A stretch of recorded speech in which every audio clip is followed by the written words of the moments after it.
உத்தமனை நோக்கி செம்மையானவனை பார்த்திரு. உத்தமனை நோக்கி செம்மையானவனை பார்த்திரு. அந்த மனுஷனுடைய முடிவு சமாதானம். அந்த மனுஷனுடைய முடிவு சமாதானம். அல்லேலூயா. சத்தமா சொல்லுங்க அல்லேலூயா. வேதம் சொல்லுகிறது, நீ உத்தமனை நோக்கி செம்மையானவனை பார்த்திரு. யாரை பார்க்கணும்? உத்தமனை நோக்கி செம்மையானவனை பார்த்திரு. அந்த மனுஷனுடைய முடிவு எப்படிப்பட்டதுன்னு சொல்லப்படுகிறது? சமாதானம். அல்லேலூயா. ஆமென். அப்படிப்பட்ட மனிதனுடைய முடிவு சமாதானம் என்று சொல்லப்பட்டிருக்கிறது. நாம் யாரை பார்க்கிறோம் இன்றைக்கு? எப்படி நம்ம பார்வை மற்றவர்களை பார்ப்பது இருக்கிறது என்பது ரொம்ப ரொம்ப முக்கியம். வசனத்தின் மேல கவனம் இருக்கா? எல்லாத்துக்கும் வசனத்துல கவனம் இருக்கான்னு கேட்டேன். இங்கே என்ன கவனிக்கிறீங்களா? ஹலோ, வசனத்தை கவனிங்க. தொடக்கத்திலிருந்து ஒரு வார்த்தை கவனிங்க. அப்பதான் ஆண்டவர் என்ன பேசுகிறார்னு எல்லாருக்கும் புரியும். அல்லேலூயா. நம்ம பார்வை எப்படி இருக்க வேண்டும் என்று வேதம் சொல்லுகிறது. உத்தமனை நாம் நோக்கி பார்க்க வேண்டும். செம்மையானவனை நாம் நோக்கி பார்க்கிறவர்களாக இருக்க வேண்டும். இன்றைக்கு நம்முடைய பார்வை துன்மார்க்கரை பார்க்கிறது. சில நேரங்களில் துன்மார்க்கரை பார்க்கிறது. அக்கிரமக்காரரை பார்க்கிறோம். தேவனை தேடாதவர்களை பார்க்கிறோம். பக்தி இல்லாதவர்களை பார்க்கிறோம். அவ்விசுவாசிகளை பார்க்கிறோம். உத்தமம் அற்றவர்களை பார்க்கிறோம்.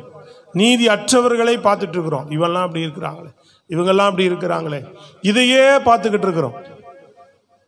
நம்ம பார்வை எப்படி தேவனை எல்லாவற்றையும் கடந்து தேவனை மட்டும் நாம் பார்க்க வேண்டுமோ அதுபோல நம்ம பார்வை நிச்சயமா பாருங்க ரொம்ப கஷ்டம். இப்போ ஆராதிக்கும் போது கூட சிலதெல்லாம் சொல்லுவாங்கள்ல, உலகத்தில் ஒரு பழமொழி, சில பேர் 1-2 பேர் அப்படி இருப்பாங்க. எப்படி? செத்த வகையில் வெத்தலை வாக்கு கொடுத்த மாதிரின்னு சொல்லுவாங்க. அப்படின்னா என்னது? அவன் அதை போட மாட்டான், சும்மா தான் வச்சுட்டு உக்காந்துருப்பான். துக்க வீட்டில் இருக்கிற மாதிரி என்ன செய்வாங்க? ஆராதனை வீட்டில் ஆராதனை நேரத்தில் நிற்பாங்க. அவங்கள பார்த்தா நம்ம என்ன செய்ய முடியாது? தேவனை மகிமைப்படுத்த முடியாது, தேவனை உயர்த்த முடியாது. இப்போ தேவன் வரும்போது தேவனை தேடுகிறவர்களுக்கும் தேவனை தேடாதவர்களுக்கும் தேவன் எப்பொழுதுமே வித்தியாசத்தை கொடுப்பார். சத்தமா சொல்லுங்க. எப்பொழுதுமே தேடுகிறவர்களுக்கும் தேடாதவர்களுக்கும் வித்தியாசம் உண்டு.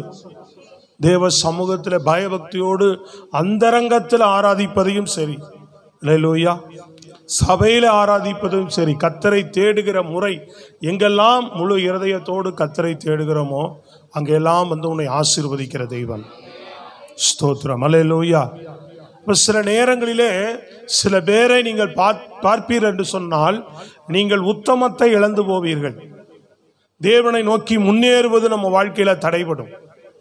உற்சாகமாய் பல நேரங்களில் ஓட முடியாது. ஸ்தோத்திரம். அல்லேலூயா.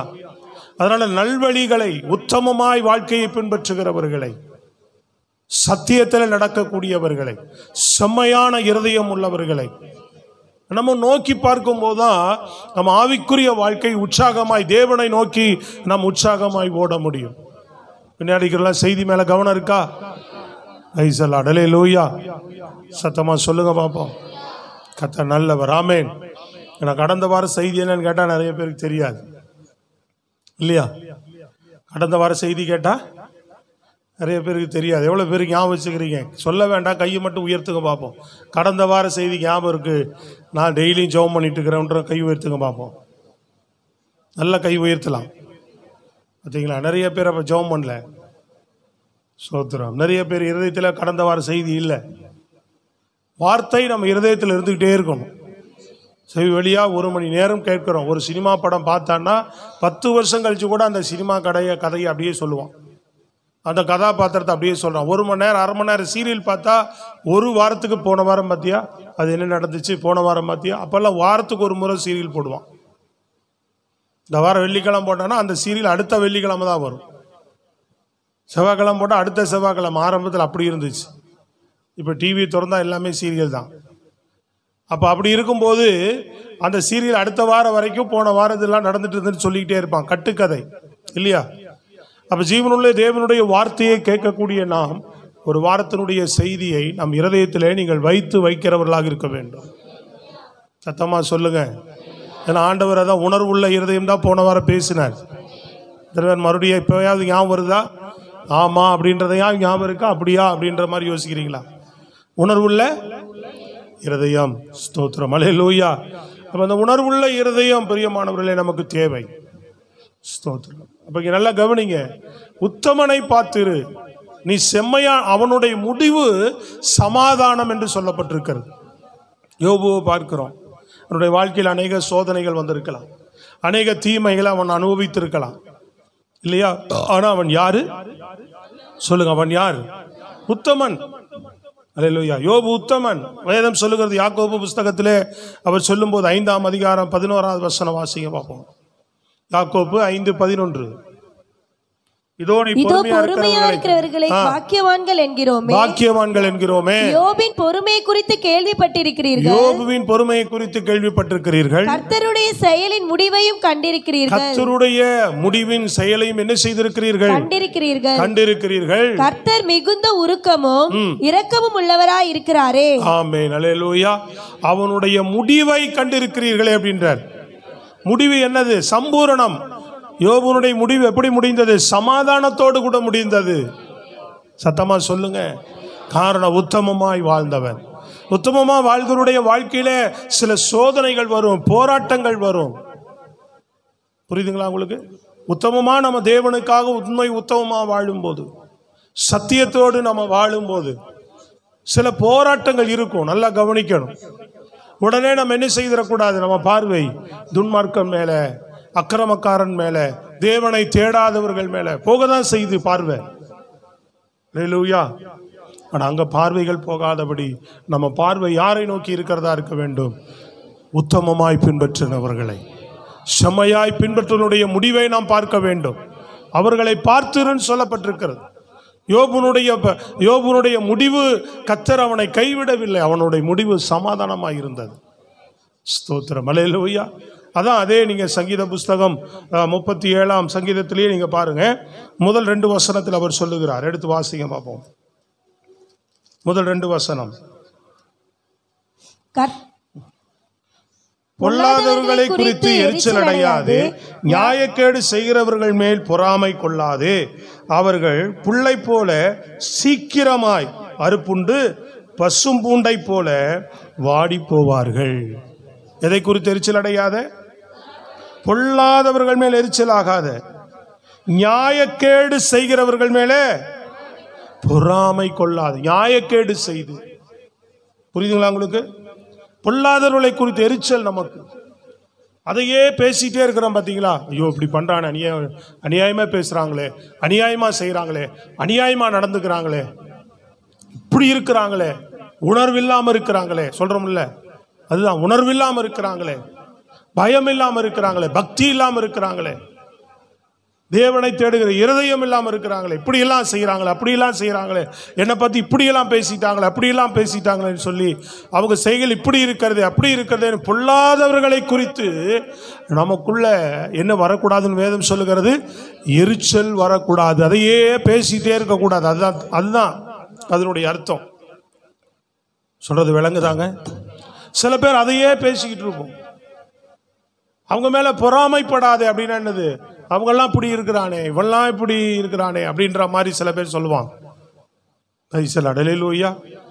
அப்ப இப்படிப்பட்ட காரியங்கள் மேல எரிச்சலும் ஆகாத, இப்படிப்பட்ட காரியங்கள் மேல பொறாமையும் கொள்ளாது. அதாங்க முதல் அங்க நம்ம பார்த்தோம்.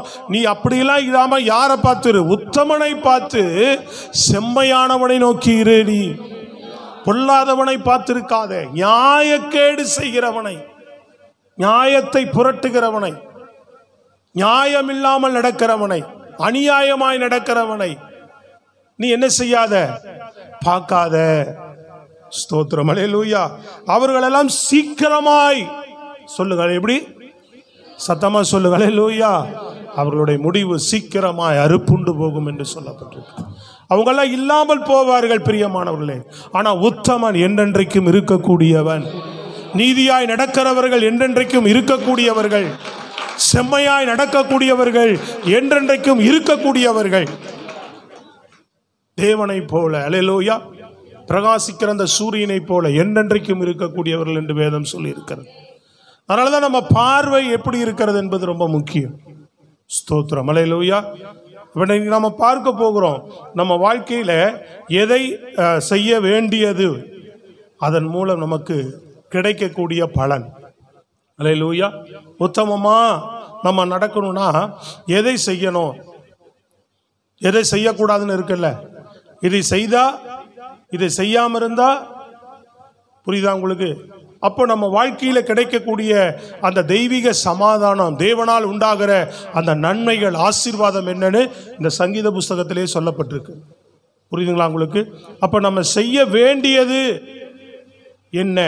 ஸ்தோத்திரம், அல்லேலூயா. நாம் செய்ய வேண்டியது, சத்தமா சொல்லுங்க, சத்தமா அல்லேலூயா. தேவ பிள்ளைகள் நாம் செய்ய வேண்டியது, இந்த வழியில நம்ம நடந்தா இந்த பாதையில நம்மை ஆசீர்வதிக்க வல்லவர். உத்தமத்தை பார்ப்பதற்கு, நன்மையான செம்மையான வழியில நாம் அதை பார்த்து பயணித்து போவதற்கு, முன்னேறி போவதற்கு. அது இந்த காலத்தில் கண்டிப்பா, இப்படிப்பட்ட காலத்தில் ரொம்ப ரொம்ப இந்த சத்தியமெல்லாம் உங்களுக்கு அவசியம். அப்படிப்பட்ட காலகட்டத்துக்குள்ள வாழ்ந்துகிட்டு இருக்கிறோம். சகிக்க முடியாத காலங்களுக்குள் வாழ்ந்துகிட்டு இருக்கிறோம். உலகத்துக்குள்ள வாழ்ந்துட்டு இருக்கிறோம். புரியுதுங்களா? வித்தியாசமான முறையில் மனிதர்களை நாம் சந்தித்து கொண்டிருக்கிறோம். புரியுதுங்களா? எந்த விதத்திலும் ஒரு அன்பே இல்லாத, அன்பே தணிந்து போக ஒரு காலம் வரும்னு சொன்னார் பார்த்தீங்களா? அப்படிப்பட்ட ஒரு காலத்துக்குள்ள நீங்கள் நானும் வாழ்ந்துட்டு இருக்கிறோம். எத்தனை பேர் உணர்றீங்க? இதெல்லாம் விளங்குது. சோதரம், அல்லேலூயா. அப்ப அப்படிப்பட்ட காலத்துக்குள்ள வாழ்கிற நமக்கு தேவனுடைய சத்தியங்கள் தான் நம்மளை நிலைநிற்க பண்ணும். அதுதான் நம்ம வாழ முடியும். அதுதான் வாழ வேண்டும். பூமியில் எப்படி வேணா வாழ்ந்துட்டு போயிடலாம், எப்படியாவது ஜமாளிச்சு ஓட்டிட்டு போயிடலாம்.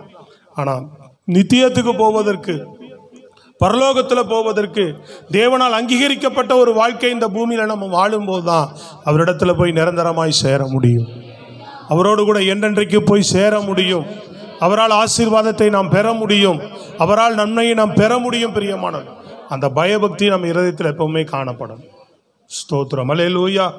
அப்ப என்ன சொல்லப்படுகிறது? நீங்க முதல் 3வது வசனத்துல, கர்த்தரை நம்பி நன்மை செய். கர்த்தரை நம்பி என்ன செய்? நன்மை செய். எல்லாரும் சொல்லலாம், கர்த்தரை நம்பி என்ன செய்? நன்மை செய்.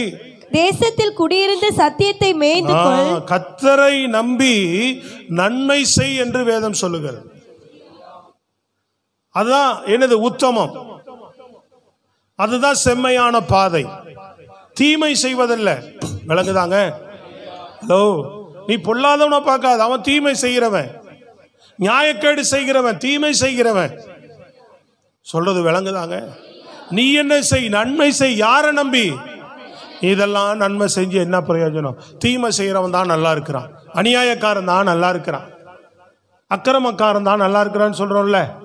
சொல்றது விளங்குதாங்க? நீ யாரை நம்பி நன்மை செய்ய வேதம் சொல்லுகிறது? கர்த்தரை நம்பி நன்மை செய். கர்த்தர் மேல நம்பிக்கை வை.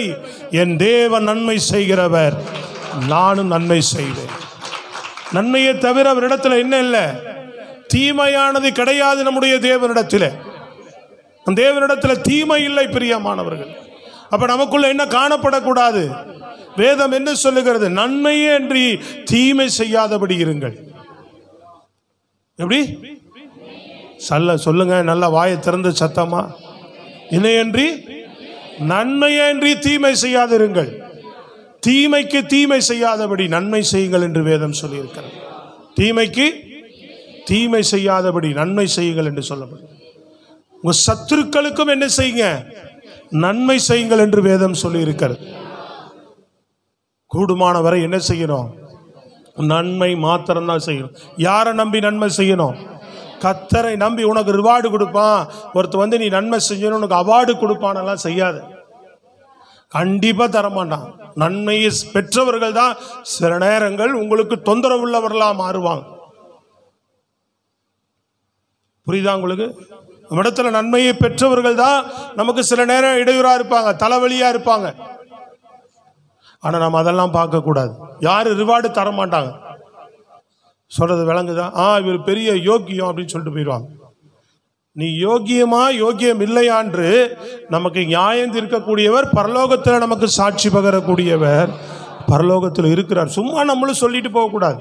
நம்ம மனசாட்சி நமக்கு சொல்லணும். என் மனசாட்சி சொல்ல வேண்டும் நான் நன்மையா இல்லையான்னு தெளிவா சொல்லணும். திராசுல பிடித்து பார்த்தது போல சொல்லணும். சும்மா வாயில சொல்லிட்டு அபிஷேகம் பண்ணிட்டு போறது கிடையாது. சொல்றது விளங்குதாங்க? நம்ம மனசாட்சி, சில பேர் வாயில சொல்லுவான், பேருக்கு பேசுவான், வாயில பேசுவாங்க. இருதயம் எப்படி இருக்கு நமக்கு தெரியும். நியாயத்தில் இருக்கிறோமா, நன்மை செய்கிற குணம் இருக்கா, உத்தமத்தை பின்பற்றுகிற குணம் இருக்கான்னு நமக்கு தெரியும். சொல்றது விளங்குதாங்க? யோபு நடத்துல யோபு நடத்துல இது காணப்பட்டது. சொல்றது விளங்குதாங்க? அவன் நன்மை செய்கிறவனாய் இருந்தான். ஆனா அவனுடைய சிநேகிதர்கள் என்ன சொல்றாங்க, இல்ல இல்ல நீ தீமை தான் செய்த. சொல்றது விளங்குதாங்க? சத்தமா சொல்லுங்களேன். ஆமா, மோசையை பார்த்து கேட்கிறான், நீ எல்லாருடைய கண்களை பிடுங்க பார்க்கறாயா, எங்களை துரத்தனம் பண்றையா அப்படின்னு கேட்கிறாங்க. மோசே சொன்ன, ஆண்டவரே இவங்களுடைய எந்த பொருளை நான் இச்சிக்கல, இவங்க என்ன இந்த மாதிரி என்னை பேசிட்டாங்க, என்னை இது பண்ணிட்டாங்க அப்படின்னு மோசே வருத்தப்பட்டு ஜனங்களை சபித்தான்னா அந்த ஒரே இடம் தான். இவர்கள் காணிக்கை முதலாய் நீ அங்கீகரிப்பாயாக. ஏன்னா இவன் கண்களை பிடுங்கிறான்னா அவன் பொருளை ஏதோ அபகரிச்சுக்கிட்ட மாதிரி பேசுறான். அதனால சொல்றான், இவன் இப்படி கொடுக்கிற காணிக்கை நீ அங்கீகரிக்காதீங்க அப்படின்னு சொல்றான். மோசே அப்படி ஜெபம் பண்றான், இனி இவங்க காணிக்கைய நீங்க அங்கீகரிக்காதீங்க ஆண்டவரே. சொல்றது விளங்குதாங்க? ஸ்தோத்திரம். சத்தமா சொல்லுங்க பாப்போம். நல்ல கரங்களை போய் அல்லேலூயா. அப்ப அந்த தேவ பயம் அற்று நாம செய்ய வேண்டிய நன்மை என்ன, நாம எப்படி தேவனுக்கு முன்பாக நடக்கிறோம். கர்த்தரை நம்பி, வேதம் என்ன சொல்லுகிறது, கர்த்தரை நம்பி நீ நன்மை செய்கிற ஆளா இருக்கும். ஸ்தோத்திரம். அல்லேலூயா. கர்த்தர் மேல் நம்பிக்கை இல்லைன்னா என்ன செய்ய முடியாது, நன்மை செய்கிற இருதயம் வராது. உனக்கு தீமை செய்தவர்களுக்கு நீ நன்மை செய்ய முடியாது, நன்மை செய்ய வராது. இவன் எனக்கு இவ்வளவு துரோகம் பண்ணவன், இவன் இவ்வளவு பேச்சு பேசுறவங்க, இவங்க இப்படி பண்ணவங்க, அப்படி பண்ணவங்க அப்படின்னு சொல்லிட்டு அவங்களுக்கு நமக்கு நன்மை படட்டும் போ, எப்படியோ கேடு கட்டு போட்டும் போன்னு விட்டுருவாங்க. ஆனா கர்த்தருக்கு உண்மையா வாழ்கிறவர்கள் நன்மை அன்றி தேவனிடத்துல எதுவுமே இல்லை. தேவன் நமக்குள்ள வாசம் பண்ணணும்னா நாம் அந்த தீமையை சாகடித்துட்டு நன்மை செய்யும் போது தேவன் நமக்குள்ள வாசமாய் இருந்து அவர்களுக்கு செய்த நன்மை நிமித்தம் நம்மை தேவன் ஆசீர்வதிப்பார். நம்மோடு கூட தேவன் எப்பொழுது இருப்பார். யோசேப்போடு கூட அதுதான் இருந்தார். நீங்கள் எனக்கு தீமை செய்தீர்கள், அல்லேலூயா, ஆனா கர்த்தர் எல்லாவற்றையும் இப்ப எனக்கு நன்மையாய் முடிய பண்ணி அவங்களுக்கு நன்மை செய்தான். தீமை செய்தவர்களுக்கு நன்மை செய்தான் பிரியமானவர்கள். அதனால கர்த்தரை நம்பி நன்மை செய்கிறவர்களா இருக்கணும். 37 4வது வசனத்துல பாருங்க, கர்த்தரிடத்தில் 2வது மனமகிழ்ச்சியா. இதுல நான் என்ன சொல்றேன்னா, நாம் செய்ய வேண்டியதை நம்ம சொல்லிட்டு அதன் மூலமாய் நான் கிடைக்கக்கூடிய பலனையும் உங்களுக்கு சொல்றேன். சொல்றது விளங்குதான்? நாம் செய்த இந்த காரியங்கள் உத்தமமாய் செம்மையாய் நீ நடந்தா அதன் மூலமாய் கிடைக்கக்கூடிய ஒரு பலன் இதே சங்கீதத்தில் ஒரு 7 ஆசீர்வாதங்கள் இருக்கு. நான் சொல்றேன் உங்களுக்கு பின்னாடி, கவனிச்சு கேட்குறீங்களா? இதெல்லாம் உத்தமம் சொல்லப்படுது. எது உத்தமம்? நன்மை செய்வது உத்தமம். யாரு செய்ய மாட்டா? பொல்லாங்கன் செய்ய மாட்டான், துன்மார்க்கன் செய்ய மாட்டான். சொல்றது புரியுதுங்களாங்க? நியாயக்கேடு செய்கிறவர்கள் செய்ய மாட்டாங்க. அவங்கள பார்க்காத, அது மேல எரிச்சல் அடையாதே, பொறாம கொள்ளாதே. அதெல்லாம் ஒரு நாளைக்கு சீக்கிரமா அரிப்புண்டு போகும். நீ என்ன செய்கிறாளாரு? கர்த்தரை நம்பி நன்மை செய்கிறாளாயிரு. 2வது சொல்றாரு, எது உத்தமம்? கர்த்தருக்குள் மனமகிழ்ச்சி எல்லா நேரத்திலும். அத்திமரம் துளிர் விடாமல் போனாலும், திராட்சை செடி பலன் கொடாமல் போனாலும், கர்த்தருக்குள் மகிழ்ச்சியாயிருப்பே, என் தேவனுக்குள் களி கூறுவேன். சத்தமா, நான் கர்த்தருக்குள் மகிழ்ச்சியாயிருப்பே, என் தேவனுக்குள் களி கூறுவே. அத்திமரம் துளிர் விடாமல் போனாலும், திராட்சை செடி பலன் கொடாமல் போனாலும், நான் கர்த்தருக்குள் மகிழ்ச்சியாயிருப்பே, என் தேவனுக்குள் களி கூறுவே. நான் கர்த்தருக்குள் மகிழ்ச்சியாயிருப்பே, என் தேவனுக்குள் களி கூறுவே. கர்த்தருக்குள் மகிழ்ச்சியா இருக்கு. அவர் சொல்றார், எல்லாமே என்னை விட்டு போனாலும் என் கர்த்தருக்குள் நான் மகிழ்ச்சியாக இருப்பேன். யோபுவை எல்லாம் விட்டு போனாலும் அவன் கர்த்தருக்குள் மகிழ்ச்சியாக இருக்கிறவனாயிருந்தான். நல்ல கரங்களை தட்டி சொல்லுங்களேங்க. ஸ்தோத்திரம், அல்லேலூயா. குறைவு படும்போதும் ஒன்று ஒருவேளை இல்லாத பட்சத்திலும், அல்லேலூயா, எல்லா சூழ்நிலையிலும் கர்த்தருக்குள்ளாக பிரியமானவர்களே மகிழ்ச்சியாக இருக்கும்படி வேதம் சொல்லுகிறது. துக்கம் வரக்கூடாது. ஐயோ அநியாயக்காரன் நல்லா இருக்கிறானே, நான் கஷ்டப்படுறானே, அவங்க சம்பூர்ணமாக ஏசி கார்லேயே போகிறானே, சுற்றுறானே, நான் எப்படி இருக்கிறேன், இப்படி வெயிலில் காயிறனே. இல்லையா சொல்லுங்க பார்ப்போம். பிரைஸ் தி லார்ட், அல்லேலூயா. சொல்லுங்க சத்தமா.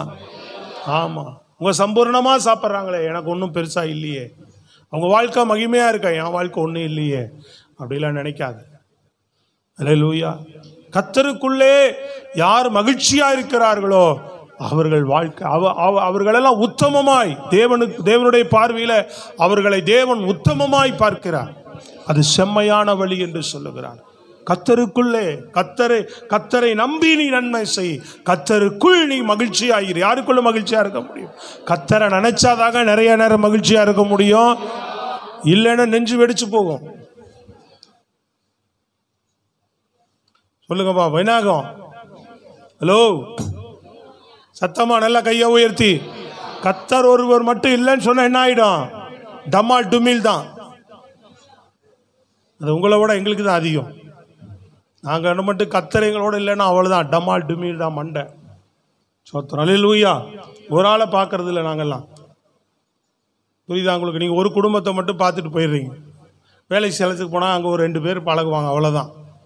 இங்கே நூற்றுக்கணக்கான ஆட்களை ஒரு குடும்பங்களையும் மெயின்டைன் பண்ணணும். ஸ்தோத்திரம். ஒரு ஆடு ஒரு பக்கம் போகும். அல்லேலூயா. இதை ஒழுங்காக மேய்க்க கற்றுக்கிட்டாதான் ஆண்டவர் நம்மளை நம்பி என்ன பண்ணுவார்? ஒரு மேய்ப்பங்கிட்ட ஒரு 5 ஆடு கொடுப்பான். கூட வேலை செய்கிற இடத்துலையே பாருங்களேன், ஒரு பொறுப்பை கொடுப்பாங்க. அந்த பொறுப்பை ஒழுங்காக செய்தால் தான் என்ன பண்ணுவான்? நல்லா வேலை செய்கிறானே இவன் அப்படின்னா யோசேப்புகிட்ட சாவியாக கொடுத்துட்டான் ஓனர். இதுக்கு ஒன்றுமே தெரிய மாட்டேங்குது, அப்படியே உட்காந்துருக்க வேண்டியதான். சாவி கொடுத்தானா ஏதோ கொடுத்துட்டு போட்டோம், என்னை இப்போ ஆமேன்னு சொல்லி 8 மணிக்கு அனுப்பி விடுங்கன்ற மாதிரி உட்காந்துருக்காங்க சிலர். சத்தமாக சொல்லுங்க அல்லேலூயா. சத்தம். நல்ல வசனம் கேட்குற மாதிரி உட்காந்துக்கிறீங்களா? சோத்திரம். வந்தோன்னே ஒரு வேலையை கொடுத்த அடிமையாக வந்தான், போடா அந்த தோட்ட வேலையை தான் பாடுறான். அதெல்லாம் அழகாக தண்ணி கிண்ணி பாய்ச்சி அந்த செடி கிடியெல்லாம் அழகாக வச்சு என்ன பண்ணுறான்? தண்ணி கிண்ணி ஊற்றி அந்த தோட்டத்தையே ரம்மியமாக்கி விட்டான். என்னடா நம்ம தோட்டமா இது இவ்வளோ கலைச்சியாக இருந்தது? எப்பவும் குப்பமேடா கிடக்கும். சோத்திரம். என்ன பண்ணிட்டான்? இதை இவ்வளவு அழகாக ரம்மியமாக்கிட்டானே அப்படின்னு என்ன ஒரு அவனுக்கு வந்து சந்தோஷம் வந்து, சரி தம்பி இந்த வேலையை செய்யணும், அந்த வேலையை செய். பார்த்தான், இவன் தாண்டா சரியான ஆள்னு சாவி கல்லா சாவியவே கையில் கொடுத்துட்டான். நீ தான் எல்லா பொறுப்பும் பார்த்து செய். ஏன்னா எல்லா வேலையும் எப்படி செய்கிறான்? சிறப்பாக செய்கிறான். சத்தமா சொல்லுங்க. அதனால தான் வேலை சொல்லுகிறது அவன் காரிய சித்தி உள்ளவனாக இருந்தான் அப்படின்னு. ஸ்தோத்திரம், அல்லேலூயா. சத்தமா நல்லா. அப்போது நம்ம கர்த்தருக்குள்ள நம்ம வாழ்க்கையில் ஒன்று இருக்கு ஒன்று இல்லை அப்படின்னு இல்லை பிரியமானவர்களே. எல்லாவற்றிலுமே நம்ம கர்த்தருக்குள்ள எப்படி இருக்கிறவர்களா இருக்கணும்? மகிழ்ச்சியாக இருக்கணும். அந்த சந்தோஷம் கர்த்தர் ஒருவர் மாத்திரம் நம்மளோட இல்லைன்னா ரொம்ப ரொம்ப கஷ்டம். அப்போ அது பொறுப்பு இருந்தால் தான் நம்ம செய்ய முடியும். புரியுதுங்களா உங்களுக்கு? ஒரு 150 பேர் 200 பேர் சரியாக நடத்தினா தான் தேவன் 2000 பேரை நம்பி நமக்கு கொடுப்பார். நீங்கள் 2000 ரூபாயை கொடுக்குற காரியங்களில் நீங்கள் அதில் உண்மையான நின்று செஞ்சாதான் உங்களையும் தேவன் அடுத்தது உயர்த்துவார். நம்ம ஆரம்பத்திலே தள்ளாண்டா எப்படி? இது முடியல அது முடியலனாலாம் கஷ்டம். ஸ்தோத்திரம், அல்லேலூயா. கர்த்தருக்குள்ளதான் மகிழ்ச்சியாக இருக்க முடியும். கர்த்தர் இல்லைன்னா நம்ம மகிழ்ச்சி போயிடும். ஆண்டவரே நீர் எனக்கு இருக்கிறீர். புரியுது? அப்போ பாட்டு பண்ண உள்ளத்தின் மகிழ்ச்சி நீதான் ஐயா. சொல்லுங்களேங்க, என் உள்ளத்திலே என் மகிழ்ச்சி நீங்க தான். என் தேவை யாரு? இன்னும் நீங்க தான் ஆண்டவரே. என் சந்தோஷம் நீங்க தான், என் சமாதானம் நீங்க தான், என் நீதி நீங்க தான், என் ஆசீர்வாதம் நீங்க தான், என் பரிசுத்தம் நீங்க தான். புரியுதுங்களா? நமக்கு ஒன்றும் இல்லைன்னு என் சுகம் நீங்க தான். அப்படி சொல்லுங்க ஆராதனையில். சத்தமே வரமாட்டேங்குது. Price the Lord. இதெல்லாம் பேசுகிறீங்களா ஆண்டவரோட? ஆண்டவர் ரொம்ப பேசணும்னு எதிர்பார்ப்பாருங்க. ஆண்டவர் நம்மகிட்ட ரொம்ப தேவன் தன்னிடத்துல பிள்ளைகள் பேசிக்கிட்டே இருக்கணும் ரொம்ப விரும்புவார். ஆண்டவர்கிட்ட எவ்வளோ பேசுகிறீங்களோ அவ்வளோவா உங்களுக்கு ஆசீர்வாதம். பரிசுத்தவான்கள்லாம் அந்த நாட்கள் ஆண்டவரோடு சும்மா காரில் போகும்போது வண்டியில் போகும்போது சும்மா இருக்கும்போதெல்லாம் பேசிகிட்டே இருப்பாங்க, ஆண்டவரோடு இடைப்பட்டே இருப்பாங்க. அப்பா சோத்திரம்ப்பா, சோத்திரம்ப்பா, நீங்கள் நல்லா வரப்பா, இது என்னப்பா அப்படி இருக்குது, அது என்ன, இது என்ன, அப்படி ஏதாவது பேசிக்கிட்டு ஆண்டவரோடு இடைப்பட்டுக்கிட்டே இருப்பாங்க. இப்படிலாம் பேசணும். என் ஆசீர்வாதம் நீங்கள் தான்ப்பா. ஒரு மாதிரி பலவீனமாக எங்காவது பிடிச்சதுன்னா என்ன பண்ணோம் சொல்லுங்க, அல்லேலூயா. ஒரு மாதிரி இருந்ததுன்னா, டவரே வெயில் எவ்வளோ களைப்பு, இதுக்கு மேலே நான் வேலை செய்யணுமா, இன்றைக்கி வேலை செஞ்சாதான் 100 ரூபா கிடைக்கும், இன்றைக்கி வீட்டுக்கு வேணும், அடுத்த வாரம் தேவைக்கு வேணும், வேலை செஞ்சு தான் ஆகணும் போது ஆண்டவரே துக்கம் கஷ்டம் வந்துடும். சரி என்னடா இந்த வெயிலே கொடுமை, இந்த வெயிலில் வேலை செய்கிறது அதை விட கொடுமை. சோத்திரம், அல்லேலூயா. இன்றைக்கி இருக்கிற வெயில் அப்படி இருக்குது சொல்லுங்கள். வீட்டுக்குள்ளேயே நிழல் இருக்கிறவங்களாம் நல்லவங்க, அவங்கெல்லாம் உணரணும். இதெல்லாம் நான் எல்லாத்தையுமே உணர்வேன். ஏன்னா ஆண்டவர் எல்லாத்துலேயும் என்னை நடத்தி கொண்டு வந்தார். சத்தமாக சொல்லுங்க பார்ப்போம். எல்லாத்துலேயும் நடத்தி கொண்டு வந்தார். காடு மேடு வெயில் மழை எல்லாம் சுத்த விட்டு தான். அதனால் எல்லா கஷ்ட நஷ்டங்களும் தெரியும். அப்போ வெயிலில் கஷ்டப்படுறவங்களுடைய அருமை தெரியணும். அப்போ என்னடா வாழ்க்கை நினைக்கும் போது நம்ம என்ன நினைக்கணும், ஆண்டவரே நீங்கள் எனக்கு ஆசீர்வாதம், நீங்கள் மகிழ்ச்சி, ஆண்டவரே நீங்கள் தான் என் பலன், முடியல பலவீனத்தில் என் பலன் நீங்கள் தான் சொன்னாதான் நமக்கு ஒரு சந்தோஷங்க வரும். தேவன் நம்மை நிச்சயமாக பலப்படுத்துவார். இனம் புரியாத ஒரு பிரசனம் நம்ம மேலே வந்து இறங்கும் பொழுது. ஸ்தோத்திரம், அல்லேலூயா. இப்படி நம்ம இருதயத்தை கர்த்தருக்குள்ளாக தேற்றிக்கொண்டு ஓடுகிறவர்களாக இருக்க வேண்டும். அதுதான் உத்தமத்தை. அப்பதான் உத்தமத்தில் போக முடியும். அப்பதான் செம்மையான பாதையில் நம்ம நடக்க முடியும். சத்தியத்தை கவனிக்கிறீங்களாமா? இல்லைன்னா வழி விலகிடுவோம். சோத்திரம். மூன்றாவது, இன்னும் இது முடிச்சு 7 குறிப்பு இருக்கு, வேகமா பார்ப்போம். 37:5 உன் வழியை கர்த்தருக்கு ஒப்புவித்து, என்ன செய், உன் வழியை கர்த்தருக்கு ஒப்புவித்து, வழியை கர்த்தருக்கு ஒப்புவி. சோத்திரம், அல்லேலூயா. சத்தமா சொல்லுங்க, புரியுதா? முதல்ல என்ன சொல்லப்பட்டிருக்கு? சத்தமா முதல்ல என்ன போட்டிருக்கு? சத்தமே வர மாட்டேங்குது, வசனத்தை சொல்லுங்க. கர்த்தரை நம்பி அதிசயம் கவனிக்கிறியா? முதல்ல என்ன போட்டிருக்கு? சத்தமா சொல்லு. கர்த்தரை நம்பி நன்மை செய். 2வது கர்த்தரிடத்தில். 3வது உன் வழி என்ன பண்ணு. நம்ம போறப்பா அது ஆண்டவரே என்ன வாழ்க்கை அப்படின்னு நினைக்காத. உன் வாழ்க்கையை, அதாவது உன் வழியனா என்ன பண்ணு, ஒவ்வொரு நாளும் உன் வாழ்க்கையை, ஒவ்வொரு நாளும் உன் வழிகளை தேவனுக்கு ஒப்புவின்னு சொல்லப்பட்டிருக்க. உங்கள்கிட்ட ஒப்புவித்தர்றான்ப்பா, இந்த நாளை நீங்க நடத்துங்க. உன் வழிகளை கர்த்தரிடத்தில் ஒப்புவி. நீ கர்த்தரை நம்பி நன்மை செய், கர்த்தருக்குள் மகிழ்ச்சியாயிரு, உன் வழிகளை கர்த்தருக்கு ஒப்புவின்னு சொல்லப்பட்டிருக்க. உன் வழிகள் என்ன செய்யணும்? கர்த்தருக்கு. உன் வாழ்க்கையை, உன் எதிர்காலத்தை, உன் ஒரு நாள் வழிகளை, உன் பிரயாணங்களை, உன் வாழ்க்கையை, உன் ஜீவியத்தை கர்த்தருக்கு என்ன செய்கிறவர்களா இருக்கணும்? ஒப்புவிக்கும் போது அவர் உன்னை நீதியில் நடத்துவார், அவர் உன்னை உத்தமத்தில் நடத்துவார், அவர் உன்னை செம்மையான பாதையில் நடத்துவதற்கு தேவன் வல்லவராக இருக்கிறார். ஸ்தோத்திரம், அல்லேலூயா. அதனால தான் மோசே வழியை தேவனுக்கு ஒப்பு கொடுக்கிறான், வழியை கர்த்தருக்கு ஒப்புவிக்கிறான். நீங்க வரணும் ஆண்டவரே, உங்க சமூகம் வரணும் ஆண்டவரே, என் வழியில நீங்க கூட வரணும், எங்க வழிகளை உமக்கு அர்ப்பணிக்கிறோம். சொல்றது விளங்குதாங்க? அப்ப நம்ம வழிகள் கர்த்தருக்கு ஒப்புவிக்கப்பட்டதாக இருக்கிறது. அடுத்தது பாருங்க, 4வது காரியம், 7வது வசனம். கர்த்தரை நோக்கி அமர்ந்து அவருக்கு காத்திரு. அவருக்கு காத்திரு. அல்லேலூயா சொல்லுங்க. அடுத்து என்ன போட்டிருக்கு? கர்த்தரை நோக்கி எல்லாவற்றிலும் என்ன பண்ணணும் தேவ பிள்ளை? இதெல்லாம் வருதா நமக்கு? இந்த பொறுமை வருதான்னு கேட்குறேன். சொல்லுங்களேங்க. முதல்ல பார்த்தோம் என்னது? சொல்லுங்க, திரும்ப சொன்னாதானே வசனம் ஞாபகத்துக்கு வரும். நன்மை செய்யணும், முடியல என்னால் அப்படின்னு சொல்லக்கூடாது. அல்லேலூயா. வேலை ஸ்தலத்தில் உனக்கு ஒருத்தர் குடைச்சல் கொடுக்குறான், அவனுக்கு நம்ம குடைச்சல் கொடுத்தா வேலையை விட்டு தூக்கக்கூடாது. சோத்திரம், அல்லேலூயா. ஆமாம், சப்போர்ட் பண்ணி விட்டுறணும் பேசாமல். அப்படிப்பட்ட ஆளுகளுக்கு நம்ம நன்மை செய்கிறதா விட்டுறணும். ஸ்தோத்திரம், அல்லேலூயா. எல்லா விதத்திலும் நன்மை செய்.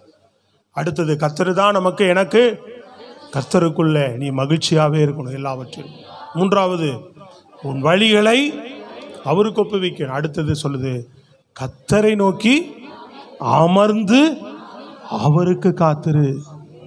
கர்த்தருக்கு காத்திருக்கிறவர்கள் புது பலன் அடைந்து கழுகை போல செட்டைகளை அடித்து உயர எழும்புவார்கள் என்று வேதம் சொல்லியிருக்கிறது. ஸ்தோத்திரம், அல்லேலூயா. நீ அவருக்கு காத்திருந்தா நீ வெட்கப்பட்டு போவதே இல்லை. கர்த்தருக்கு காத்திருக்கிறவர்கள் வெட்கப்பட்டு போவதில்லை என்று வேதம் சொல்லியிருக்கிறது. பிரைஸ் தி லார்ட், அல்லேலூயா. காத்திருக்கிறோமா? சில விஷயங்கள்ல காத்திருக்கிறோமான்னு கேட்கிறேன்.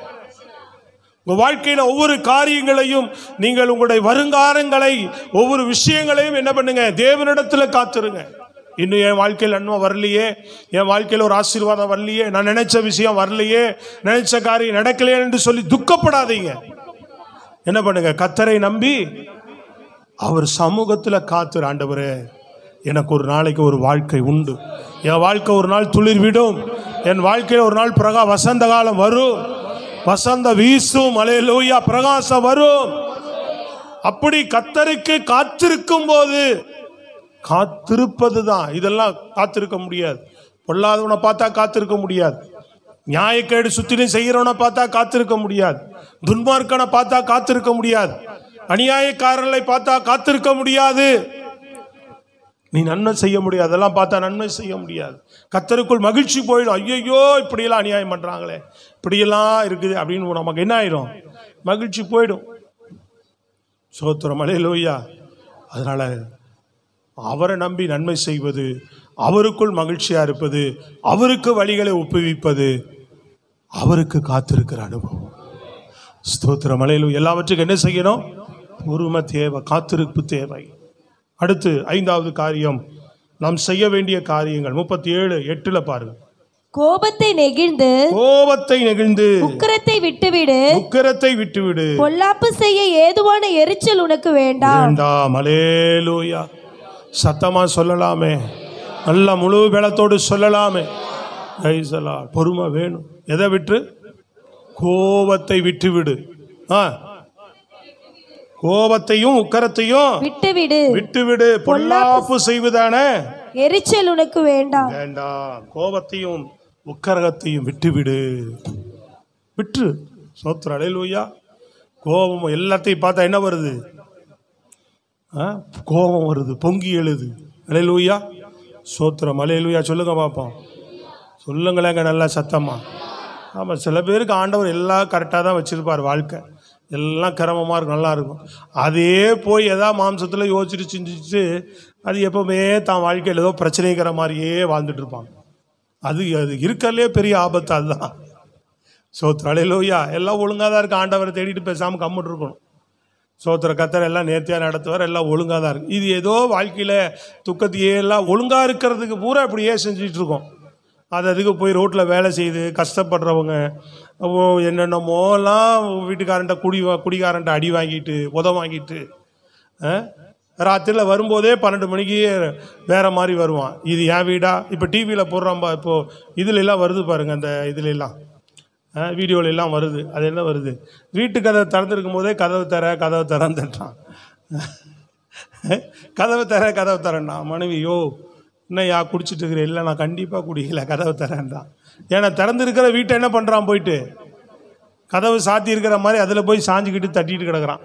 அந்த மாதிரி ஆளெல்லாம் வீட்டுக்குள்ளே வரவன் இருக்கிறான். 12 மணிக்கு 2 ஆளாக வருவான்.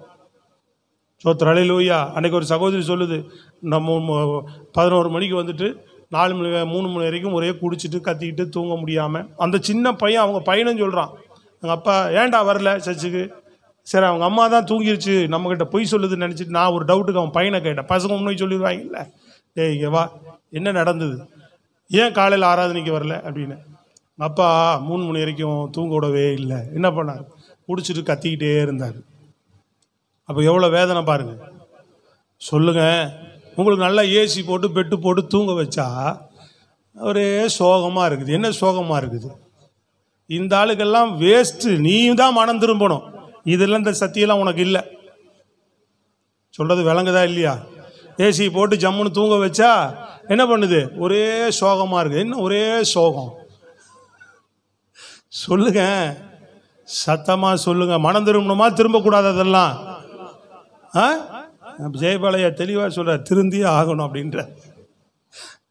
வெயில் அனல் பொங்குது, வீட்டுக்குள்ளே ஒரே 10க்கு 10 ரூமு, அதுக்குள்ளேயே சாப்பாடு செய்யணும், அதுக்குள்ளேயே பாத்திரம் கழுவணும், அதுக்குள்ளேயே துணி துவைக்கணும், அதுக்குள்ளேயே எல்லா வேலையும் செய்யணும். கடைசியில் கொசு வந்துடும், அதையே கதவை சாத்திட்டு அதுக்குள்ளேயே படுக்கணும். அப்படி படித்து தூங்குற சகோதரிகளாக இருக்கிறாங்க இல்லையா? அப்படி கஷ்டப்படுற ஆட்கள்லாம் இருக்குது. உன்னை சொகுசாக படுக்க வச்சா ஒரே சோகமாக இருக்குது. என்ன ஒரே சோகம்? 9 சோகமாக சேர்த்துக்கோ, 1 பத்தாது. இதுக்கெல்லாம் உபதேசமே இல்லை. சோத்திரம். இந்த சத்தியெல்லாம் வேற உங்களுக்கு ஆவியில் உணர்த்தப்படுறதுனால சொல்கிறேன் நான். விளங்கிறா இல்லையா? சொல்லுங்க. இதெல்லாம் நினைச்சு நினைச்சு நன்றி சொல்ல ஆளுங்க என்ன பண்றது? ஒரே சோகமாக இருக்குது. விளங்குமா? நீ எல்லாம் எப்படி அடுத்த ஆளுக்கு ஜெபம் பண்ணுவ? எப்படி பரலோகத்துக்கு போவே? எங்கே வந்து கத்தரை துதிக்க வர? நீ எல்லாம் எப்படி? உன் இருதயம் என்ன இருதயம்? இதுதான் பொல்லாத இருதயம். இப்படிப்பட்ட இருதயத்தை பார்த்தா நமக்கு டென்ஷன் ஆகுது.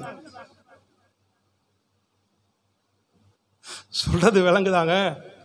இப்படிப்பட்ட இருதயத்தை பார்த்தா சொல்லுங்க, வீட்டுக்காரனுக்கு தான் டென்ஷன் ஆகும். சத்தமா டக்குன்னு தோணுது ஆவியில். சொல்றேன், விளங்கிட்டீங்கன்னா நல்லது. சத்தம் முழு பேலத்தோட அல்லேலூயா. பீஸ் கட்டுறது நீ தான் பாப்பா, அந்த சகோதரி தான் பார்த்துக்கணும். வாடகை கொடுக்கறது அந்த சகோதரி தான் பார்த்துக்கணும். மளிகை ஜாமான் பார்க்குற அந்த சகோதரி தான் பார்த்துக்கணும். வீட்டில் நல்லது கெட்டது, உள்ளே உடம்பு சரியில்லை, அதுதான் பார்த்துக்கணும். ஆனால் சில சகோதரிகளுக்கு வீட்டுக்காரன் வாடகை அவன் பார்த்துக்குவான், பிள்ளைகளுக்கு படிக்கிறதுக்கு அவன் பார்த்துக்குவான். உனக்கு உடம்பு சரினாலும் வந்து வண்டியில் கூப்பிட்டு போகணும். இவங்களா போக மாட்டாங்க. அவன் நீ போனா போ, செத்தா சாவு எங்க அப்படின்னு விட்டுருவான். சொல்றது விளங்குதாங்க? உனக்கு என்னன்னாலும் எல்லாம் அவன் பார்த்துக்குவான். அவன் எல்லாம் பார்த்ததுக்கு அப்புறம் ஒரே சோகமா இருக்கு. சொல்றது விளங்குதாங்க? கரங்கள் வைத்தாலே இங்கே கேட்டதுனால முழிக்கிறீங்களா நீங்க? நான் இங்கே கேட்கணுமா? சோத்திரம். அல்லேலூயா. சத்தமா சொல்லுங்க. சில பேர் அப்படி இல்லை, சில பேர் அப்படி இருக்கிறாங்க. அப்போ இன்னைக்கு எப்படி வாழ்றோன்றது ரொம்ப முக்கியம். இதெல்லாம் என்ன மனசு, என்ன இருதயம், இதெல்லாம் என்னது? இதெல்லாம் எப்படி வேலைக்கு ஓடுறாங்க, வெயில் அலையிறாங்க, வீட்டு வேலை செய்கிறாங்க, எப்படி கஷ்டப்படுறாங்க. நான் என்ன செய்கிறேன், நான் எப்படி இருக்கிறேன், நான் எப்படி, இதுக்கெல்லாம் எவ்வளோ நன்றி சொல்லணும் ஆண்டவருக்கு. இன்றைக்கு இதை பாருன்றாரு. நீ எதை பார்க்குற?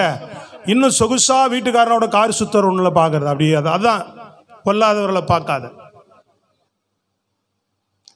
இருக்கு அதெல்லாம் அங்கே பார்க்கறத விட இல்லை, இப்போ எல்லாம் டிவியில் பார்க்கறது தான். சொல்கிறது டிவியில் நாடகத்தில் பார்க்கறது, சினிமாவில் பார்க்கறதெல்லாம் வாழ்க்கையில் வரணும்னு நினைக்கிறாங்க. வரவே வராது. நான் எழுதி கொடுக்குறேன். சத்தமாக சொல்லுங்க பார்ப்போம். அவன் வெளியில் போய் தலைகிலான்னு நின்று சம்பாரிச்சிட்டு வந்தாதான் குடும்பம் நடத்த முடியும். இன்னைக்கு அவ்வளோ கஷ்டங்க.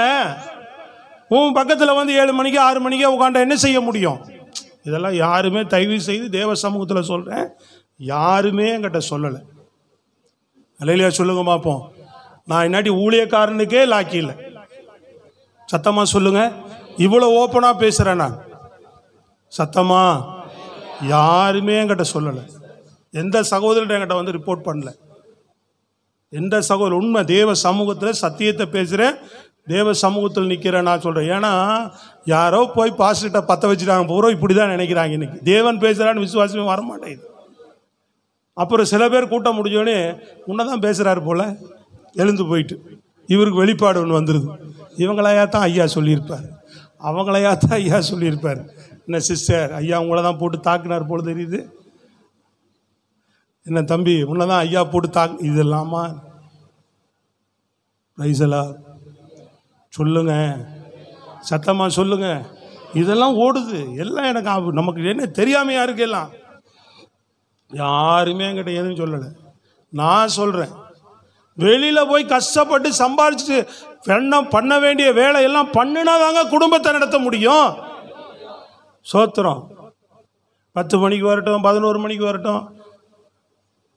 இன்னைக்கு உலகத்தில் நின்று வேலை, சொந்த வேலை செஞ்சாலும் சரி தான், வேலைக்கு போனாலும் சரி தான். என்ன செய்ய முடியாது? அப்படிலாம் நம்ம நினைச்ச போதெல்லாம் ஒரு வேலை இருந்தால் அதை முடிச்சுட்டு தான் வந்தாங்க. ஸ்தோத்திரம். அல்லேலூயா. அப்போ வரும்போது அவங்கள சந்தோஷமாக வரவேற்று எப்படியா இருக்கும். அவனே வரும்போது ஒடிஞ்சு வேலையில் புழிஞ்சு போய் வருவான். வந்தோடனே இவங்க நினைப்பெல்லாம் வேற, வீட்டுக்குள்ளேயே கொண்டு டிவி பார்த்து ஒரு கற்பனையில் வாழ்ந்துட்டு இருக்கிறாங்க. இப்போ இதுக்கெல்லாம் என்ன பண்ணுது? டிவியில் வண்டிக்கு வீட்டுக்காரனோட 2 வீலரில் சுற்றுறது, பீச்சுக்கு போகிறது, பார்க்குக்கு போகிறது, ஹோட்டலுக்கு கூப்பிட்டு போகிறதெல்லாம் பார்த்துருக்கோம். இப்போ இந்த ஆயத்தத்தோடு அது வீட்டுக்குள்ளே உட்காந்துருக்கோம். இவனே காஞ்ச கருவாடா வீட்டுக்கு ஒடிஞ்சு போய் பல பிரச்சனைகளை சந்திச்சு, வண்டியில் ரோட்டில் வர்றதே பெரிய பாதிப்பு, அதெல்லாம் சந்திச்சு டிராஃபிக்கில் சோத்துறோம். ஒரு நாளைக்கு ஒரு ஊருக்கு போய் சுற்றிட்டு வாங்களேன் பார்ப்போம்.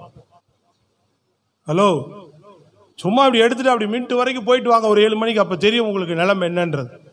இங்கேருந்து பேரிஸ் வரைக்கும் சும்மா அப்படி போயிட்டு வாங்க.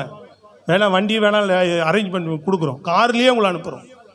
காரில் போனாவே ஏன்டா இவ்வளோ தூரம் வந்துட்டு போனால் நொந்து போயிடுவேன். நீ இங்கேருந்து பேரிஸ் போயிட்டு வர்றதுக்குள்ளே தண்ணி வாத்துருவோம். சொல்லுங்கள் சத்தமா, அவ்வளோ டிராஃபிக், அவ்வளோ இடைஞ்சல், அவ்வளோ தொந்தரவு இருக்குது போயிட்டு வர்றதுக்குள்ளே. அப்போ இவ்வளோ சந்திச்சுட்டு அவன் வீட்டுக்குள்ளே வந்தா சோத்திரம். வீட்டுக்குள்ளே வந்தோடனே இந்த அம்மா டிவியெல்லாம் பார்த்துட்டு தெளிவாக வேறு மாதிரி ஆங்கிளில் உட்காந்து, அவன் எப்படா வந்து கொஞ்ச நேரம் கட்டளை சாய்வோம் அப்படின்னு சொல்லி. அல்லேலூயா சொல்லுங்க பார்ப்போம் சத்தமா. ஆமாம், இதுக்கு மேலே ஏதோ அவனுக்கு தெரிஞ்சதை 2 வார்த்தை பேசுவாங்க செய்வாங்க. அப்படியே பயங்கரமா. நம்ம ஏன் சொல்லனா, இதெல்லாம் உலகத்தானுடைய மெயின் அறிவு. அப்போ நாம் இன்னும் மனம் திரும்பல, கர்த்தருக்குள்ள வரல, ஆவிக்குரிய சிந்தைகள் இல்லை. அதனால தான் என்ன ஆகுது, குழப்பம் நடக்குது. சோத்திரம். அல்லேலூயா. வர சந்தோஷமாக வரவேற்று அவங்களுக்கு குளிக்கிறதுக்கு துணிமணி எடுத்து கொடுத்து ரெடி பண்ணி அவங்களுக்கு நல்ல சாகாரம் கொடுத்து நல்ல இது பேசினா அதுவே நமக்கு பெரிய ஒரு ஆசீர்வாதங்க. சத்தமாக சொல்லுங்க அல்லேலூயா. காலையிலேருந்து வீட்டில் தான் இருக்கிறாங்க. இவர் வேலை முடிஞ்சு 11 மணிக்கு வருவார், 12 மணிக்கு வருவார். நான் என் தூக்கத்தை கெடுத்துட்டாரு. டெய்லி வந்து என் தூக்கத்தை கெடுத்த. ஆமாம், இந்த அம்மாவும் போய் களைப்பாக வேலை செஞ்சுட்டு வந்தாங்க. 12 மணி வரைக்கும் தூக்கம் கெட்டு போச்சு. சோத்திரம். விளங்குதா உங்களுக்கு? சத்தமாக சொல்லுங்க பிரைஸ் தி லார்ட். நல்ல முழு பலத்தோடு. எல்லாரும் அப்படி இருக்க மாட்டாங்க. இந்த அறம் மண்டைக்கு மனம் திரும்பாதது. சோத்திரம். எப்படி மனம் திரும்பினதெல்லாம் சத்தமாக சொல்லுங்க. இதெல்லாம் தான் நமக்கு டென்ஷன் ஆகுது. இதெல்லாம் தான் டென்ஷன். எப்படி இதெல்லாம் பார்க்காத, புரியுதா உங்களுக்கு? அப்போ இதெல்லாம் நீங்கள் கவனம், ரொம்ப சத்தியத்தில் ரொம்ப கவனமாக இருக்கும். அப்போ இதெல்லாம் நம்ம நடக்கணும். கர்த்தரை நம்பி நன்மை செய்யணும், கர்த்தருக்குள் மகிழ்ச்சியாக இருக்கணும். அப்புறம் என்ன செய்யணும், வழியை கர்த்தருக்கு ஒப்புவிக்கணும். கர்த்தரை நோக்கி கோபம், உக்கரகம் எல்லாத்தையும் என்ன செய்யணும், பயங்கரமாக வரும். இதை மட்டும் வெளியே காமிச்சிட்டோம்னா கஷ்டம், நம்ம மேலே இருக்கிற கிருபை அபிஷேகம் போயிடும். இப்போ இதை நம்ம செய்தோம் சொன்னால் என்ன ஆசீர்வாதம் என்று 7 காரியங்கள் வேகமாக நான் ஒரு 10 நிமிஷத்தில் சொல்லி முடிக்கிறேன். அதிகமாக நேரம் எடுக்க விரும்பல, வேகமாக பாருங்க. அதே 37ஆம் சங்கீதத்தில் 4வது வசனத்தை வாசிக்கும் பார்ப்போம். கீழ்ப்பகுதி. அவர் உன் இருதயத்தின் வேண்டுதல்களை உனக்கு அருள் செய்வார். கர்த்தரிடத்தில் மனமகிழ்ச்சியா இருந்தா என்ன நடக்கும், உன் இருதயத்தின். சத்தமா சொல்லுங்க அல்லேலூயா. நீ இப்படி நடக்கும் போது உன் இருதயத்தின் வேண்டுதல்கள் கேட்கப்படும். சத்தமா நல்ல அல்லேலூயா. உன் ஜெபம் கேட்கப்படுங்க. உன் ஜெபத்துக்கு உடனே பதில் கிடைக்க ஆரம்பிக்கும். உன் ஜெபத்துக்கு பதில் இல்லாமல் போகவே போகாது. கைகளை தட்டி அல்லேலூயா. இப்படி நடந்து பார். நீ உத்தமனை நோக்கி செம்மையானவனை நோக்கி அமர்ந்திரு. இந்த காரியங்களை கர்த்தரை நம்பி நன்மை செய். கர்த்தருக்குள் மகிழ்ச்சியாரு. கர்த்தருக்கும் வழி ஒப்புவி. கர்த்தரை நோக்கி அமர்ந்திரு. கர்த்தர் நிமித்தம் கோபங்களை உக்கரங்களை விட்டுவிடு. அப்பொழுது கர்த்தர் உனக்கு என்ன செய்வார், நீ அப்பான்னு கூப்பிட்டேன்னா மகனே என்று சொல்லுகிற பதில், உன் ஜெபம், உன் வேண்டுதல் கேட்கப்படும். வேண்டுதல் கேட்கப்படும். 2வது சங்கீதம் 37:5 பாருங்க. அவரே காரியத்தை வாய்க்க பண்ணுவார். அவரே என்ன செய்வார், அவரே காரியத்தை. எப்படி இவ்வளவு அருமையான வார்த்தை பாருங்க. நீ நினைக்கிற காரியெல்லாம் சொல்ற இல்ல, வீட்டுக்காரர் அன்பா அப்படி வரணும், அப்படி இருக்கணும், அப்படி இருக்கணும், அப்படி அவரே காரியத்தை எல்லாம் வாய்க்க பண்ணுவார். இப்படி நடந்து பாரு, கிறிஸ்துவுக்குள்ள நடந்து பாருங்க, தானா அதெல்லாம் நடக்கும். சத்தமா சொல்லுங்க. இன்னும் கொஞ்சம் வேலையில் உயர்வு, மற்ற காரியங்கள் அது நடக்கலையே, எப்படி இல்லையே, நான் இவ்வளோ கஷ்டப்பட்டுக்கிட்டே இருக்கிற, வாழ்க்கையில் முன்னேற்றம் இல்லையே, வாசல் திறக்கப்படலையே நினைக்கிறவங்களுக்கு நான் சொல்லுகிறேன், நீ கர்த்தருக்குள் இப்படிப்பட்ட காரியங்களில் காத்திருந்து பாருங்க. காரியத்தை வேண்டுதலை கேட்க ஆரம்பித்து உன் காரியத்தை அவரே வாய்க்க பண்ணுவாராம். அவரே உன் காரியங்களை வாய்க்க பண்ணுவார். கையை தட்டி சொல்லுங்க. எவ்வளோ அருமையான வார்த்தை பாரு. விளங்குதா? எப்படி அவரே உன் காரியங்களை வாய்க்க அனுகூலமாகும்னு அர்த்தம். உன் காரியங்கள் எப்படி என்ன ஆகும், அனுகூலமாகும், வாய்க்கும். கர்த்தர் அதை உனக்கு வாய்க்க பண்ணுவார். ஸ்தோத்திரம். அடுத்து 37:6 பாருங்க. உன் நீதியை வெளிச்சத்தை போலவும் உன் நியாயத்தை பட்ட பகலை போலவும் விளங்க பண்ணுவார். பிரகாசமா இருக்குமா அவன் வாழ்க்கை? நீதி எப்படி இருக்கும்? வெளிச்சம் எப்படி இருக்குதுங்க? வெளிச்சம்னாவே ஒன்று எப்படி இருக்குதா? லைட்டை ஃபுல் ஆஃப் பண்ணா இருட்டாயிருமில்ல இந்த இடம், அந்த வெளிச்சம். அப்புறம் நியாயம் எப்படி இருக்கும்? அப்படி வெடிது பாருங்க. அதிகாலை 6 மணி பட்ட பகல், அதான் ஸ்தோத்திரம். அல்லேலூயா. அப்படி உன் வாழ்க்கையை விளங்க பண்ணுவார். அல்லேலூயா. ஆமென். அல்லேலூயா. வெளிச்சத்தை போலவும் பட்ட பகலை போலவும் உன் நீதியும் உன் நியாயத்தையும் கர்த்தர் விளங்க பண்ணுவார். கரங்களை தட்டி சொல்லுங்க. அல்லேலூயா. அது விளங்குமா? பிரகாசமா இருக்கும் உன்னுடைய நீதியும் நியாயமும் சொல்லுகிறார். நீ நடக்கிற கர்த்தருக்குள் நடக்கிற அந்த நடக்கைகள், உத்தமமாய் நடக்கிற நடக்கைகள், செம்மையான வழியில நடக்கிற நடக்கைகள் என்னவாகும்? பிரகாசமாக இருக்கும். கரங்களை வைத்து நல்ல முழு பலத்தோடு தேவனுக்கு மகிமை உண்டாகட்டும். அடுத்தது பாருங்க 37:9. பொல்லாதவர்கள் அறுப்புண்டு போவார்கள், பொல்லாதவர்கள் அறுப்புண்டு போவார்கள், கர்த்தருக்கு காத்திருக்கிறவர்களோ பூமியை சுதந்தரித்துக் கொள்வார்கள். இந்த அதிகாரத்தில் அதிகமா அந்த வசனம் சொல்லப்படும். பூமியை சுதந்தரிப்பார்கள். Price God. அல்லேலூயா. எவ்வளவு பெரிய ஆசீர்வாதம் தெரியுங்களா? அது சொல்லுங்களேங்க. வேதத்தில் சொல்லப்பட்டிருக்கிற ஆசீர்வாதங்கள், வாக்குத்தத்தங்கள் எவ்வளவு, அதுக்கேற்றபடி நீங்க நடந்து பாருங்க, வாழ்ந்து பாருங்க, உங்க வாழ்க்கையில் அந்த ஆசீர்வாதங்கள் அப்படியே வந்து தங்கும். பூமியை சுதந்தரிக்கிற ஆசீர்வாதம். ஸ்தோத்திரம். சாந்த குணம் உள்ளவர்கள் பூமியை சுதந்தரிப்பார்கள் என்று சொல்லப்பட்டிருக்கிறது. ஸ்தோத்திரம். அல்லேலூயா. நாளைக்கு தேவனுடைய 1000 வருஷ அரசாட்சியிலே இந்த பூமியில் அவரோடு கூட நீங்களும் நானும் அரசாள்கிறவர்களாக தேவன் உங்களை என்னை மாற்ற விரும்புகிறார். Praise the lord. அல்லேலூயா. 5வது காரியம் 17வது வசனம் பாருங்க. துன்மார்க்கனுடைய புயங்கள் முறியும், துன்மார்க்கனுடைய புயங்கள் முறியும், நீதிமான்களையோ கர்த்தர் தாங்குகிறார். நீதிமான் என்ன பண்ணுவாரா? உங்களை என்ன பண்ணுவார்? ஆண்டவர் சத்தமா, கர்த்தர் உன்னை தாங்குவார்.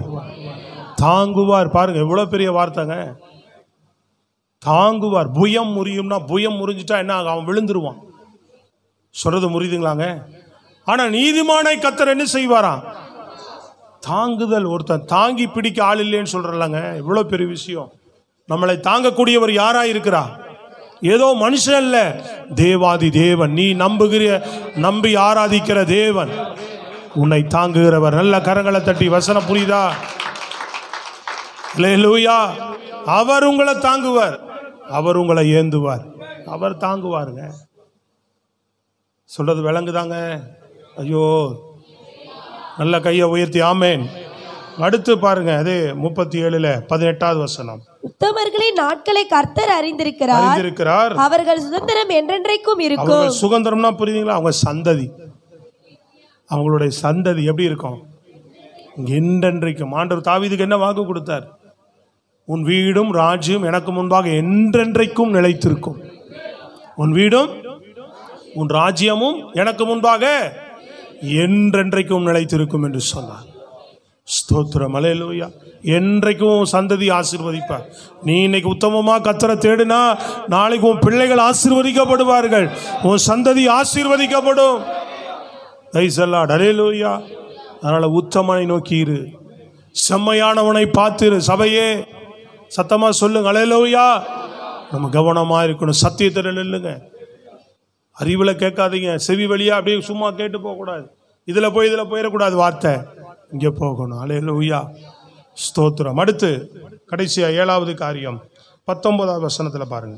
அவர்கள் ஆபத்து காலத்திலே வெட்கப்பட்டு போகாதிருந்து பஞ்ச காலத்திலே திருப்தி அடைவார்கள். எவ்வளோ பெரிய பஞ்சத்திலையும் கைகளை தட்டி சொல்லு, உன்னை திருப்தியோடு நடத்துவாராம். பஞ்ச காலத்திலும் உன்னை திருப்தி ஆக்குவாராம். அப்படின்னா என்ன? உன் ஆகாரம் குறைபடாது, உன் தண்ணீர் குறைபடாது, உன் ஆசீர்வாதம் குறைபடாதுன்றார். ஸ்தோத்திரம். நல்லா தான் தட்டி சொல்லலாமே, இல்லைன்னு அறக்குறை. ஆமென். அல்லேலூயா. உன் ஆகாரம் ஆசீர்வாதமோ குறைபடாமல் கர்த்தர் உன்னை போஷிப்பார், குறைபடாமல் கர்த்தர் உன்னை ஆசீர்வதிப்பார். ஸ்தோத்திரம். ஆமென். அல்லேலூயா. இந்த 7 ஆசீர்வாதங்கள் உண்டு. 7 ஆசீர்வாதங்களை நம்ம பார்த்தோம். என்ன பண்ணுவார்? வேண்டுதல்களை கேட்பார். அடுத்து காரியத்தை கர்த்தர் என்ன பண்ணுவார்? வாய்க்க பண்ணுவார். நீதி நியாயத்தையும் விளங்க பண்ணுவார். அதான் வெளிச்சத்தை போலாக்குவார்னா அதை விளங்க பண்ணுவார். பூமியை சுகந்தரிப்பான். கர்த்தர் தாங்குவார். அல்லேலூயா. கர்த்தர் உன்னை என்ன செய்வார்? உன் சுகந்திரம் என்றென்றைக்கும் இருக்கும். பஞ்சகாலத்திலும் தேவன் உன்னை திருப்தி ஆக்குவார். அதுக்கு நீ உத்தமனை பார்த்து செம்மையானவனை நோக்கி அமர்ந்திரு. அதனுடைய முடிவு சமாதானம். அல்லேலூயா. பொருளாதாரங்களை குறித்து எரிச்சல் அடையாது.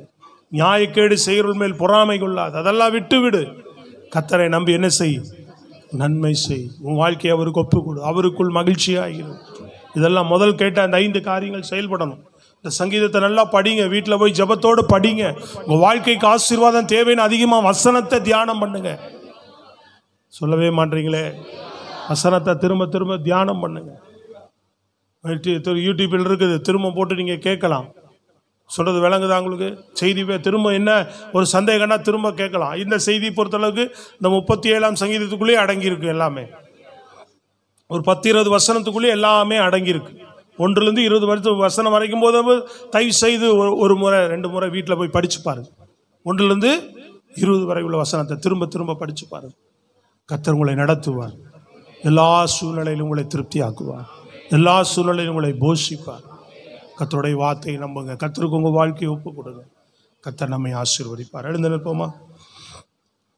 ஹல்லேலூயா. எல்லாம் ஜெபம் பண்ணி, ஆண்டவரே இப்படிப்பட்ட நல்ல இருதயத்தை வாழ்க்கை